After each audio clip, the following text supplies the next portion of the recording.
Hey guys, welcome back. Eric Smith here. You guys know me, but today's video isn't about me. I think everyone who starts a YouTube channel has a vision of it growing, and you guys have been really receptive to the direction that this channel has gone, which is mainly focused on detailed offensive line breakdowns for the Miami Dolphins with some other stuff sprinkled in.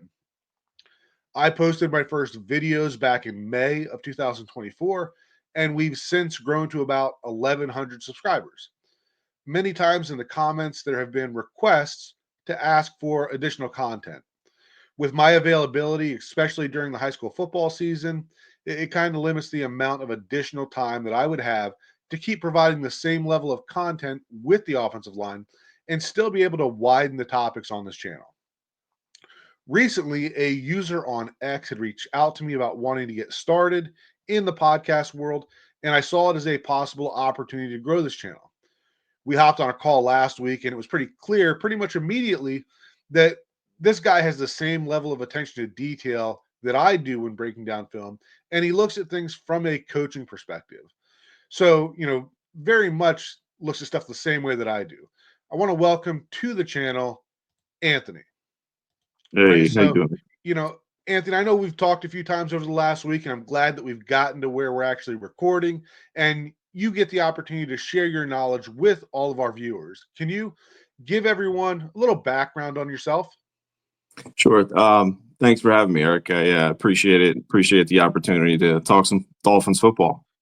As far as my background, lifelong Dolphins fan, 30 years, long time. NFL fan, follow it very intently. Have some coaching background, have some player background. And then as far as, the details of the game, like film and all that kind of stuff, that's something that I just kind of fell in love with once I got old enough to understand the game at a deeper level. So it's kind of become a hobby, and it kind of led us to where we're at now. Yeah, it sounds very much the same way that I got into as a hobby that turned into doing some content creation and led us to today. So can you tell us a little bit about what we're going to be, talking about today and how we kind of see this progressing as we get into the regular season? Yeah, so I reached out to you because I really liked kind of what you were doing with the offensive line, and I thought we'd also be kind of a good mix because I was more of a skill position guy where you're a trenches guy, so it felt like a good blend. So I'm going to be looking at the defensive secondary, paying attention to personnel packages. Players, how they're used, who's up, who's down, that kind of thing. When we get toward the regular season, I think can kind of develop a grading system, so that way each week we kind of know how guys are playing and then how they progress throughout the season. So, kind of somewhere in the ballpark of that, and then obviously just regular Dolphins talk. I mean, it's this team. It's not a day goes by where there's not something that there's there to talk about. Yeah, absolutely. Good, bad, or ugly. There's always something going on in the Dolphins world. So where do we want to start today with our conversation? So most recent game, Lions. Preseason again. It is preseason, so we do have to kind of take that with a grain of salt, for lack of better words. But there are things to use and information to be found if you kind of scour the film. So we can start with the most recent game with the Lions. Jump right into that. For the most part, Lions. Like I said, to me, it almost looked like Dan Campbell and Mike McDaniel had a handshake agreement that said, hey, you work on 11 or we want to work on our 11 personnel. All right, cool. We want to work on our nickel, so let's just play that the entire game. For the most part, it was about 95% of snaps were from those personnel packages. So there's it's not a secret that the Dolphins secondary is a very, very hot and touchy topic right now. So that's where my focal point was. We can jump into the film whenever you're ready. So before we get rolling on that, I'll say this as well. The Dolphins, again, I've seen a lot of things on Twitter where people were talking about, play calling, and people, I just want them to reiterate this and people to understand it's not so much about play calling. Like right now, these are free plays. They don't count in the regular season. They don't lose us games or lose us first downs, and they don't stop us from making the playoffs. This is really about finding guys, that can contribute, this season. And right now there's an open competition at a couple spots, and they're kind of letting the cream rise to the top. They played tons of different, nothing exotic, but you saw cover one, you saw cover two, you saw cover two man under, you saw Tampa, Tampa two, you saw cover four, you saw cover six, a lot of cover three. There was even a couple of times they ran an inverted cover two. Again, so nothing crazy, but there were some guys in different spots. But a couple guys did stand out for good and bad reasons. So yeah, we'll jump right in here with Cornell Armstrong, first play of the game. So again, Cornell's a guy that we brought in. His last time that he had gotten any significant snaps was Houston. So again, this is literally the first play of the game, and there's nothing crazy about it. You have Jackson Meeks running a speed out, and the coverage being a cover three. He's responsible for getting outside and getting underneath. And to me, he's got to hit his landmark. It's just too much space. It's too easy. Now, listen, this is the NFL. The other guys, they get paid too. They're going to complete passes. But again, for a guy right now that's in a dogfight to try to make the team for one, and also with an opening, I mean, we assume, and I would say it's fairly certain that Mike Hilton's going to be our starter. But Cornell's got to get a little tighter here, and I think he's kind of got to bust his butt to get out there and be in better position here. So I just wasn't happy with the rep, right from the beginning. And again, I thought Cornell, in general, kind of had a little bit of a rough day. So this is part of it here. So let me ask you this: you said cover three. I think most people are fairly familiar with that in terms of being, usually your two corners and your high safety getting those deep zones. So we're looking at Cornell Armstrong here, right? Should we see a little more of what we're seeing from Ife Melifonwu on the top here, right? If he's on like the 33, 34, where you can see Cornell drifting back a little further. So are we looking for Cornell to be a little closer to the line of scrimmage here, the way that Iffy is? Is that what we're looking at?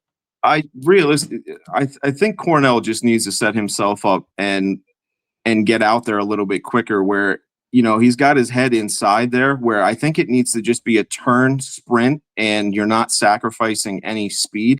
Now again, the ball's put in a good spot. It's a decent, it's a good route. The ball's probably going to be completed, but like I said, when you open up a game and it's a guy, again, that's fighting to make the roster, I just felt like, it could have been a better rep. We're talking about Jackson Meeks, is a guy that's fighting for the roster himself too. What happens when this is week one and that's, Josh Downs or Michael Pittman, maybe he doesn't get out of bounds. Maybe he turns up the sideline. So yeah, I'd like to see him get outside a little bit more, and I'd like to see him head toward the sideline, get there. And then, when he's, a little closer, then he can start looking for the ball, where it felt like, he opened up, took a couple steps and was already kind of looking toward quarterback, and you're sacrificing speed at that point. Gotcha. All right. So here he is in the slot here, and this is now cover two man underneath. And Tesla's a good looking rookie so far through preseason. He's made some plays in every game, and and he's also a bigger body. I actually heard Anthony Weaver touch on this play, and he said that this was one of the plays that Kenneth Grant affected, and it won't show up in the stat sheet. And that's because, he got penetration, as you see it there. He gets his hand up and the ball sailed. If Kenneth doesn't get that, Cornell ends up on the ground here, and again, feet get tangled up. I get that. But we're talking about first quarter, and, I hate to sound like a broken record, and, but I do have to reiterate, we all know the state of the Dolphins, secondary, and to me, it's just not good enough. We can't end up on the ground, with a crossing route. And again, who is that? Josh Downs week one? Is that, Adonai Mitchell? It's potentially a big play waiting to happen there. So, two just negative grades within, again, 6 minutes of, 6 minutes of the ball game for Cornell. So the next clip is going to be Cornell Armstrong. Again, this is at the 8:27 mark. This I had as a good rep for Cornell. This I thought, he stuck. I thought he was, sticky coverage. Again, listen, this is preseason. There's not a ton to go off of. Most of these guys, had 15 to 20 snaps, and some, there's a lot of run plays. There's a lot of dead plays. So, you're really scrounging to try to find clips to use. So, like I said, I thought Cornell was good there. It looked like he might have lost his balance just a smidge when in his back pedal, but he recovered. He got there, and he forced. He didn't allow the quick, easy one. Let's put it that way. So the last clip with Cornell Armstrong is going to be with 37 seconds left, and I think most of us probably remember and know what happens on this one. Cornell actually has good coverage up until the ball arrives. They're sitting in a cover 4 from the looks of it, with the 2 high safeties. Cornell's got the outside, quarters by himself.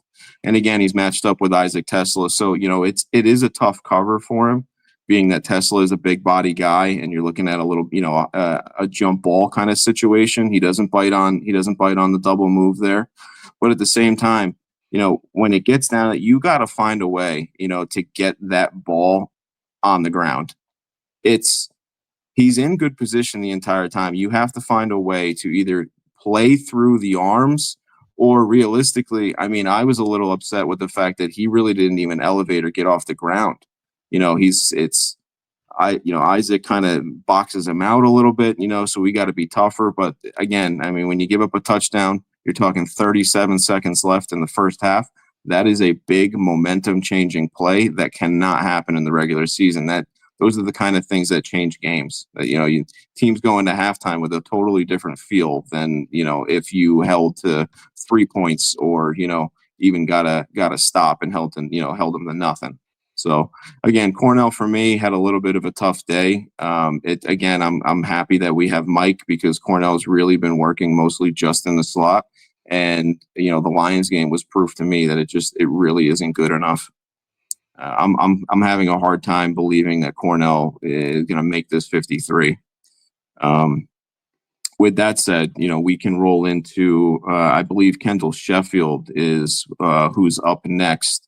I think the first clip is first quarter, 9 minutes, 12 seconds, I believe. So, yep, we have Kendall here at the bottom of the screen. And for me, I took notes as I went on this, and this was something that I saw pop up multiple times. So, it's the ball he doesn't get targeted here, but I struggle to feel comfortable with him in his back pedal, because it'll happen again, later in the game too, where he gets beat inside for one, but he looks very off balance as far as his feet and his weight distribution, where if you watch him here, he's tracking, he's got eyes on hips. And then there's a slight stumble. And again, we have to keep in mind who the competition is here. This guy is listed as number 1 on the depth chart. And for me, again, that doesn't make me feel good about, week 1, if that's what's got to happen. So he was, Kendall was another one that, when we signed him, wasn't really sure what we were going to get. Not like I was very excited. I think the Lions game was, again, kind of like Cornell, not exactly the greatest vote of confidence for us going into the regular season, being less than 3 weeks away. Moving on to the next clip is at 12:23. So this ends up being, I believe this, yeah. So this ends up being cover 3 here. And if you look, he gets turned around, which is a big no-no for any DB in any situation. Now, I've seen guys recover, but you're talking about, the big time athletes that have the speed to make up that, or, I mean, I was a big fan of Ed Reed growing up. He used to do all kinds of stuff to make you think he was doing something, but it was literally all by design. I tend to think that Kendall Sheffield's not exactly doing that. So, here he's got deep third responsibility. And again, if you watch, he's turning, ready to go, thinks he's running vertical, boom. I mean, if quarterback has a little bit of time, and that is, again, you're talking NFL starter level with a big arm, that could be a big play. And if you look at the bottom of the screen, if he had kind of committed to helping, the bottom of the screen. So, I mean, again, if you count it up, it's probably a 45, 50-yard ball, and a little bit more obviously to where he's going to put it, but that's a potential for a big play. And again, when your DB is getting turned around to go along with everything else that we've seen so far, it's just Kendall was another one that had a tough day. Gotcha. I think the next guy that we were going to touch on was Cam Smith. So we'll go a little bit more in the positive route here. Cam Smith, I thought, had an excellent game. Yeah, I mean, I don't want to say excellent game because, we're talking about X amount of plays here, and, it's limited. Guys are getting rotated in. But I did think, seeing signs of life from Cam is exciting. So, Miami's obviously going to keep, 5 or 6 DBs here. And if Cam wants to stay on the team, which, I mean, his draft status definitely helps, his case. But, we need guys to play special teams as well. And I thought he did a pretty good job as far as shielding off that gunner, especially because he's got the one-on-one assignment as compared to the bottom of the screen. They got 2-on-1. I thought Cam, did a good job. When we get down here, he kind of settles in and says, okay, lock on. And then, he keeps him away and lets Henning kind of do, what he wants to do. So, there was a couple other reps, and you're not going to win them all. It's a tough position to be in. Special teams, you're turning and running and trying to block a guy while you're running as fast as you can. It's not exactly an easy ask, but I thought this was a good rep. And just, again, if Cam's going to make the team, he might be one that has to play special teams, because if he's not going to be CB2, CB3 that we want, and he's CB6, most of the time those guys play special teams. So there was another rep at third quarter, 32 seconds. And that was also just another quick, special teams rep that I thought he did a good job. Very similar. We can take a quick look at it. But, again, same kind of situation, finds him and locks in and says, okay, you're not going to be the guy that makes the play. So bottom line is he did his 111. And I consider that a good job. Cam being kind of, the punching bag and, quote unquote disappointment so far, any of the labels, that we've all heard, he could very easily kind of look like he doesn't care in those situations. And, he's fighting. So, I was happy to see that. Now, as far as defense, I think the first clip I really have, Cam didn't really play until the second half. The first clip I have was fourth quarter, 11 minutes. And I actually thought that this was a good rep. I thought this was good technique. I thought, this was a good coverage rep.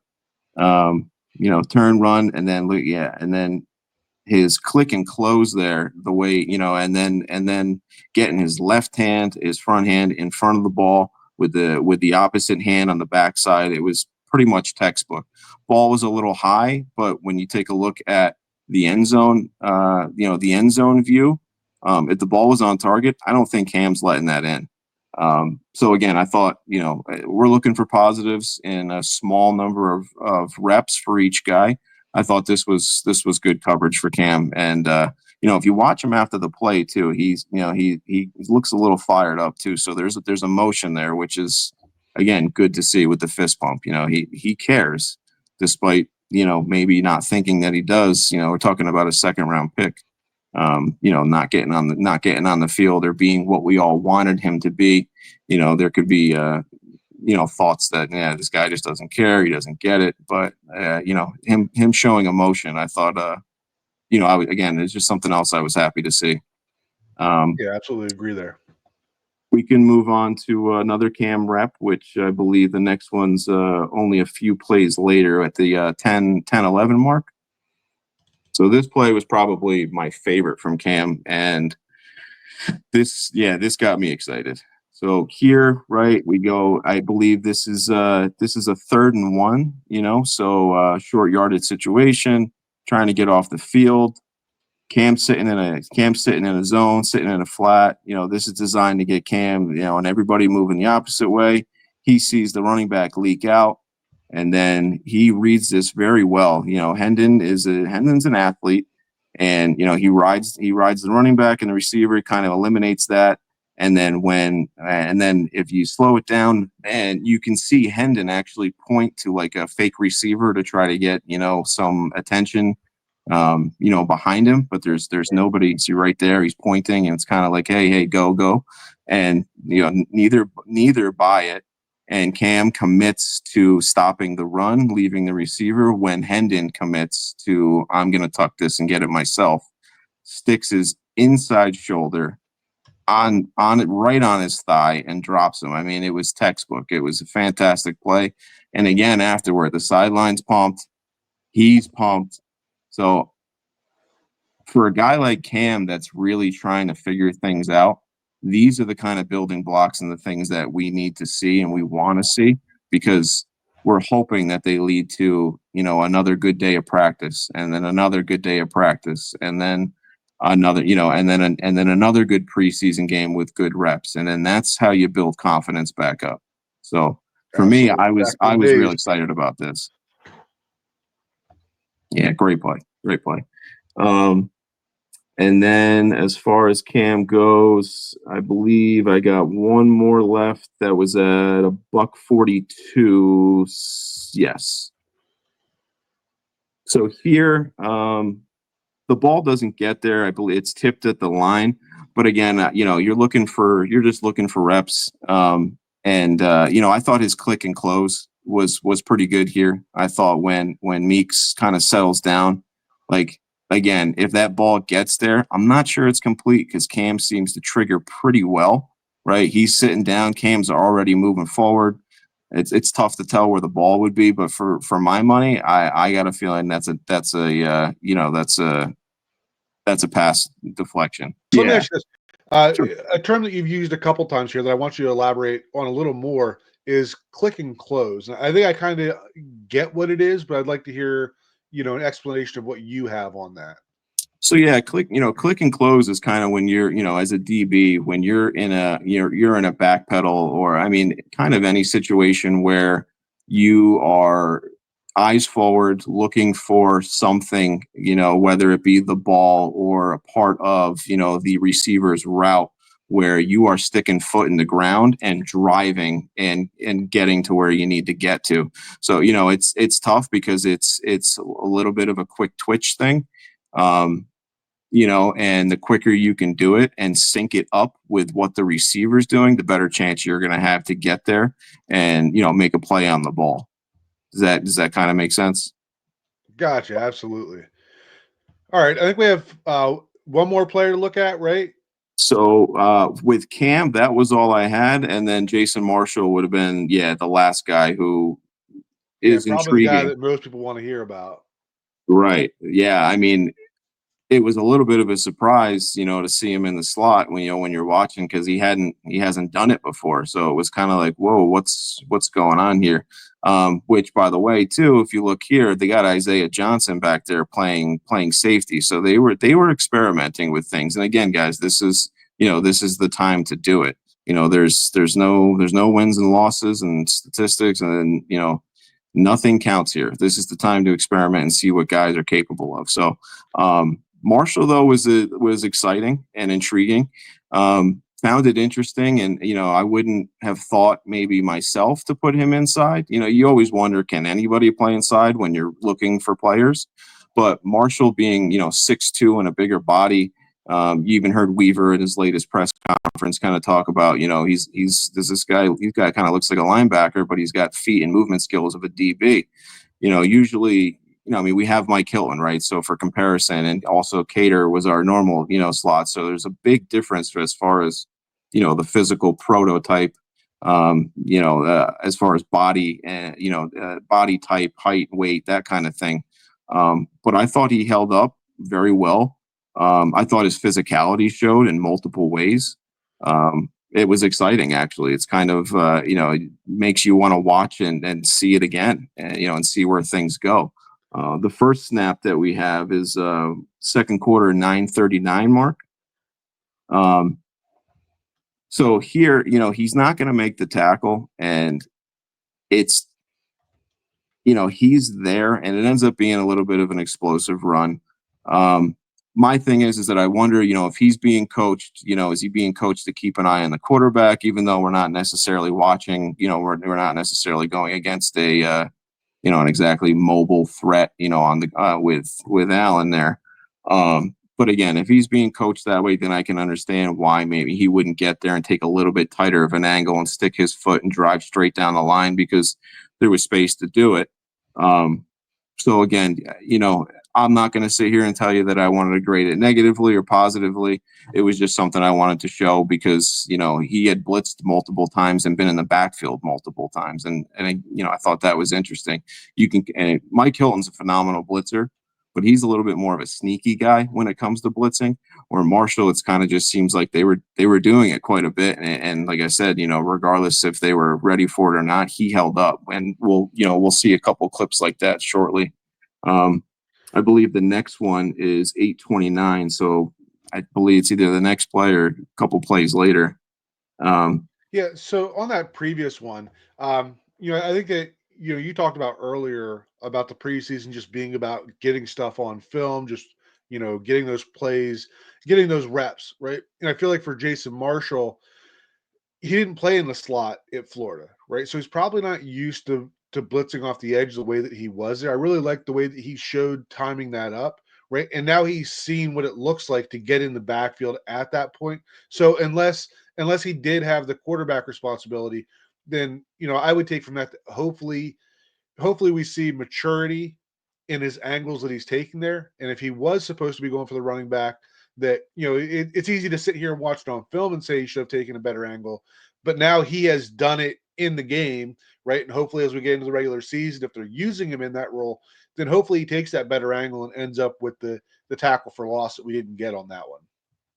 Agreed 100%. I mean, there's no better experience than being on the field and getting experience. So, I mean, anything, and this is what preseason is for. It's for making mistakes, getting the tape, going back, and then for players to put themselves, in their shoes again and say, okay, how am I going to go about doing this the next time I'm in a similar situation? So, like you said, that's what we're hoping for, because this team right now, again, needs corners all over the place, but it also it might need nickel, more than anything, because we have a Mike Hilton that's 31 years old and we really haven't seen him, too much.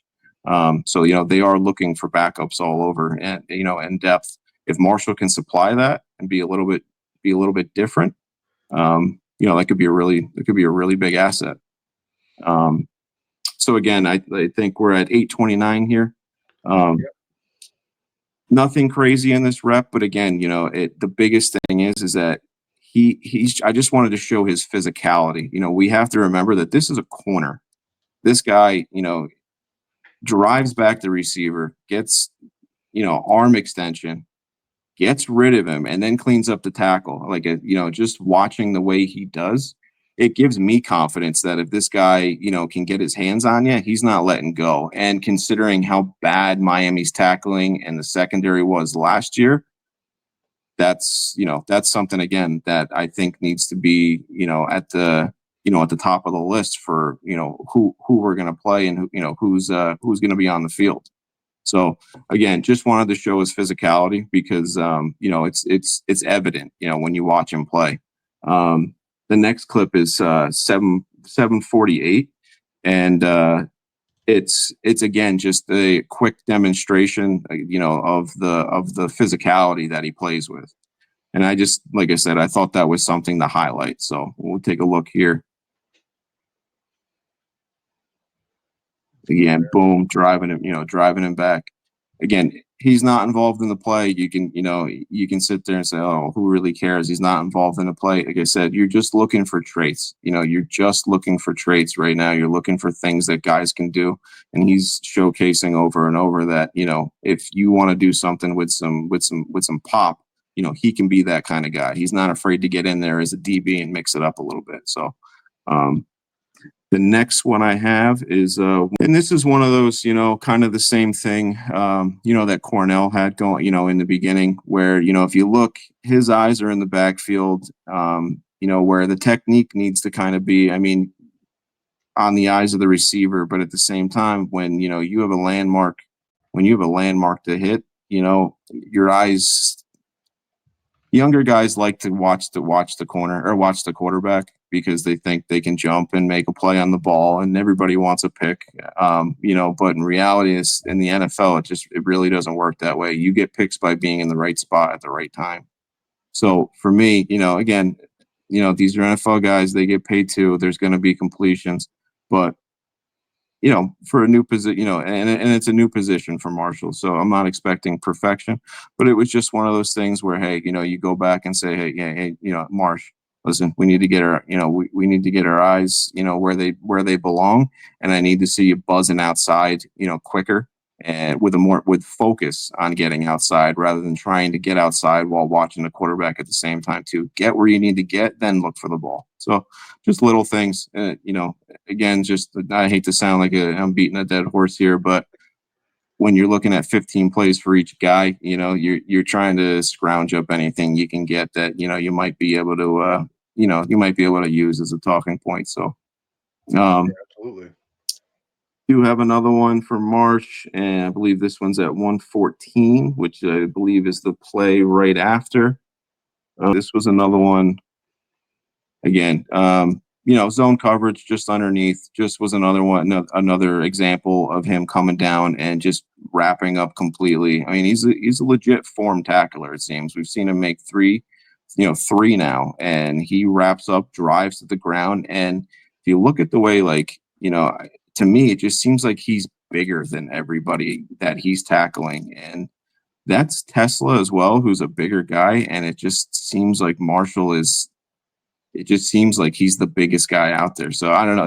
It was something that I took note of, because again, the physicality and the size is exciting with his movement skills, and the fact that he's a 5th round rookie. We'll see what the ceiling is with this guy, but it's exciting. It's something to watch going forward. Yeah, and that was something that Weaver had mentioned earlier about his size, looking like a linebacker but moving like a corner. And in one of the clips that you had there earlier, just looking at Jason Marshall standing almost next to Eugene Asante, who is a linebacker, and Jack Jones, like he kind of looked like a giant out there, right? So he is noticeably bigger than a lot of the guys that are playing in the same area as him of the defense. Yeah, agreed. And if you kind of take a look at Miami's entire secondary, they tried to. It seemed like there was they did it across the entire roster, but it seemed like there was a focal point to try to get bigger, and more physical. And it seemed, he matches though, and with that said, secondary wise, they're at a point where they're kind of looking, under every stone. So whether he's small, big, fast, slow, they're open to all possibilities if somebody can come in and prove that they're ready to play. But yeah, Marsh's size definitely seems like it's an asset. And I think Weaver getting his, being the first time he's seen it, I got a feeling he's excited, and he's going to figure out kind of how to use this kid a little bit. So the last clip that we're going to take a look at here from Marshall, this ends up being the one that I think's kind of made, its rounds on Twitter a little bit. And, again, it kind of is everything we've been talking about. It's the physicality. It's, he's new. He's a good tackler, it seems like. And, this gets you excited because, he fights through a block. And it's like, again, it's very linebacker-esque, as if, a linebacker's getting blocked by a receiver, where it's like, you're too small. I don't even acknowledge your existence there. He's got, laser focus on where he's going and what he's trying to do. And, dips the shoulder a little bit, gets underneath, doesn't give him the body, doesn't get knocked off or ear hold. And, it's a form tackle for a loss of 4. I mean, it's, again, it's exciting stuff for a new, for a kid that's playing at a new position. So I thought he was, I thought that opened doors. Let's put it that way. A kid that hasn't played slot yet, looks like this, in his first, live action. I think it's something to build off of, and I definitely think it's something for us to pay attention to, and it's definitely something for Weaver to explore. So.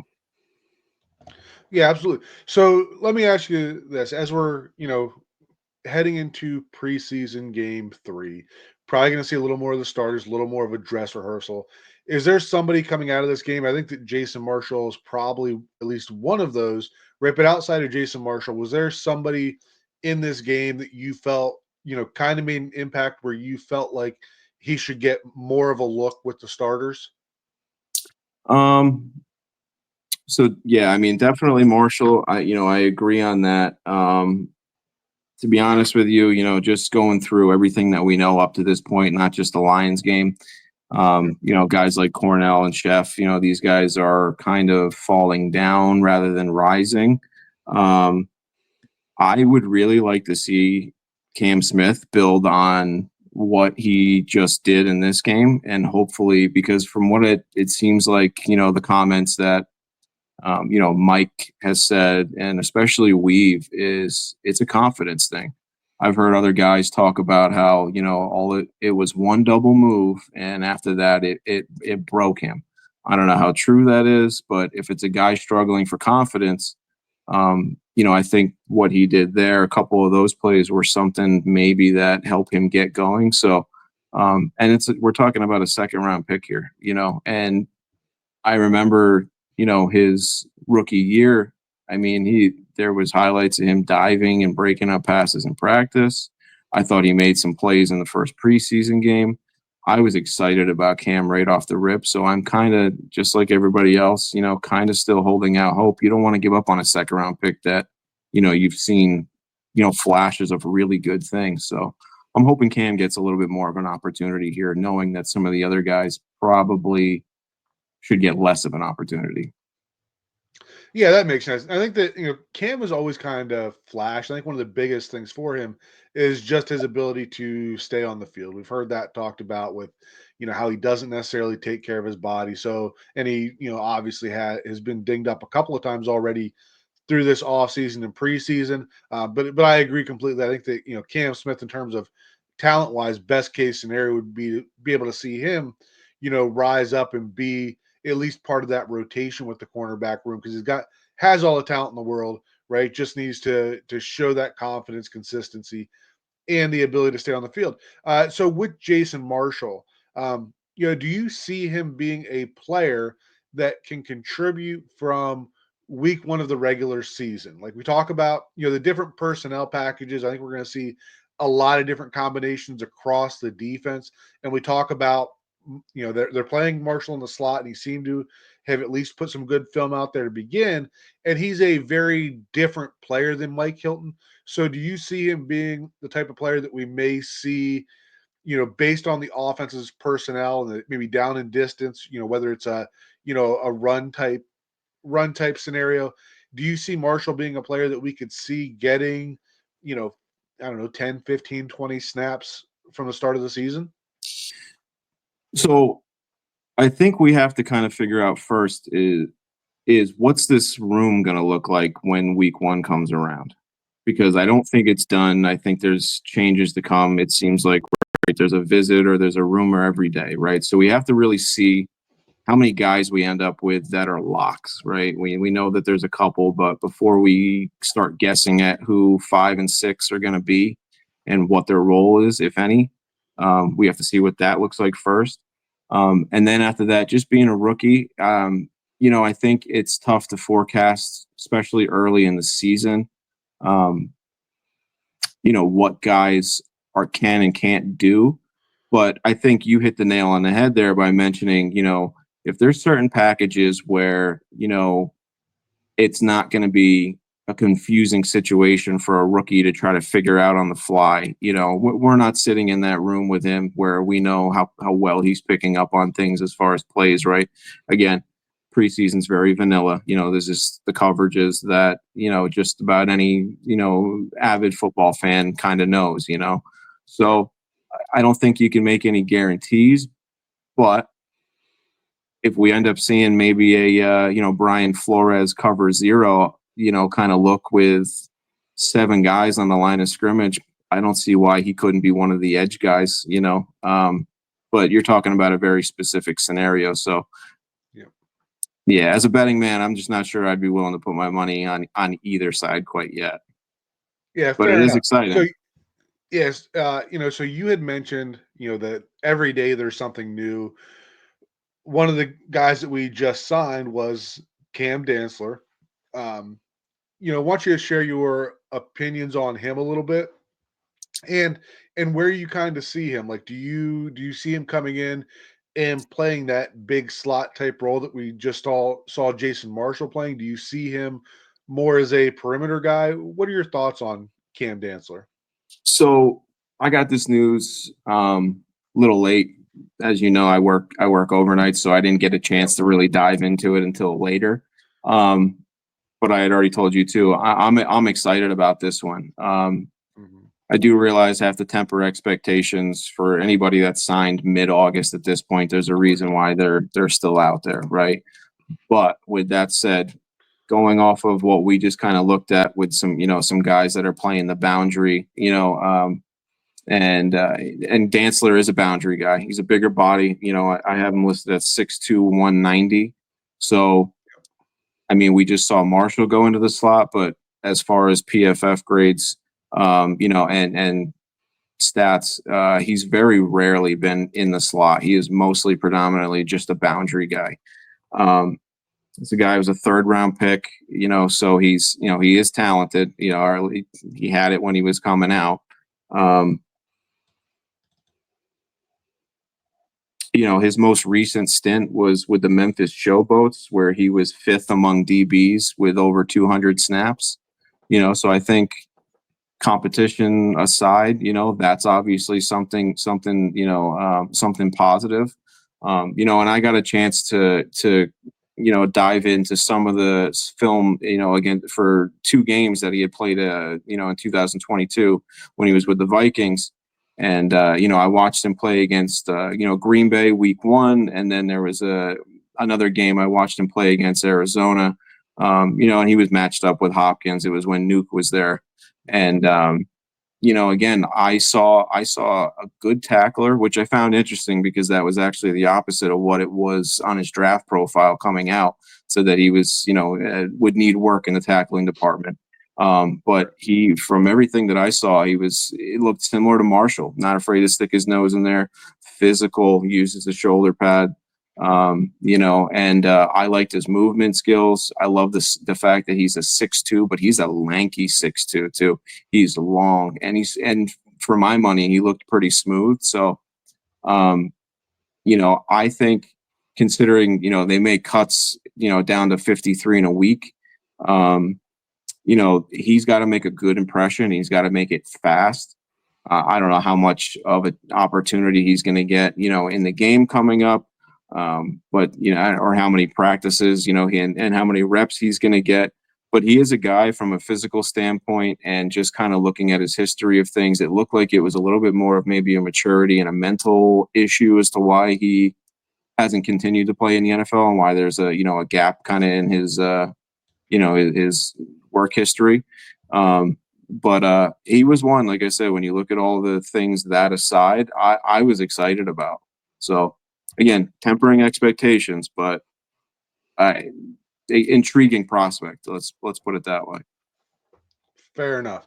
Anthony, really enjoy this conversation. We're going to go ahead and wrap up the video here. You can find Anthony on X. His handle is at Tino322. You can see it on the screen here. Hope you guys enjoyed it. I encourage you to leave a comment below. Let us know what you thought. Were there things that you agreed with, disagreed, suggestions on what you'd like to see more of? less of, right? Leave it all below. And like always, we'll talk again soon. Thanks, Eric. Appreciate it, buddy.